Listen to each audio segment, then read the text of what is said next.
এটা কোন ধরনের প্রতিবেশী সুলভ আচরণ? ভারতের আচরণ প্রসঙ্গে বললেন মির্জা ফখরুল। বাংলাদেশের স্বাধীনতা ও সার্বভৌমত্বের প্রশ্নে দেশের সব রাজনৈতিক দলকে ঐক্যবদ্ধ হওয়ার আহ্বান জানিয়েছেন বিএনপির মহাসচিব মির্জা ফখরুল ইসলাম আলমগীর। ভারতের নানা আচরণের প্রসঙ্গ টেনে তিনি বলেন, এটা কোন ধরনের বন্ধুত্ব, এটা কোন ধরনের প্রতিবেশী সুলভ আচরণ?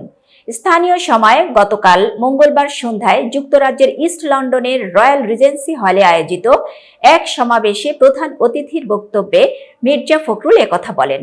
সমাবেশের আয়োজক যুক্তরাষ্ট্র, বিএনপি।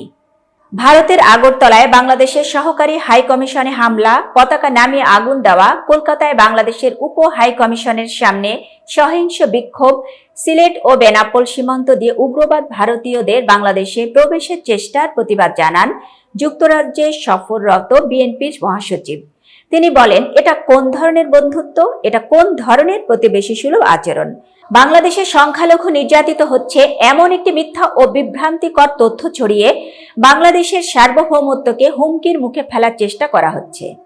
ওমর সানি বলেন, সোমবার সকাল 8:40 দিকে আমি মর্নিং ওয়াকে বের হই। এতক্ষণ বার্তা বৈঠকের সাথে থাকার জন্য ধন্যবাদ। নতুন নতুন তথ্য ও সংবাদ পেতে বার্তা বৈঠকের ইউটিউব চ্যানেল ও ফেসবুক পেজের সাথেই থাকুন।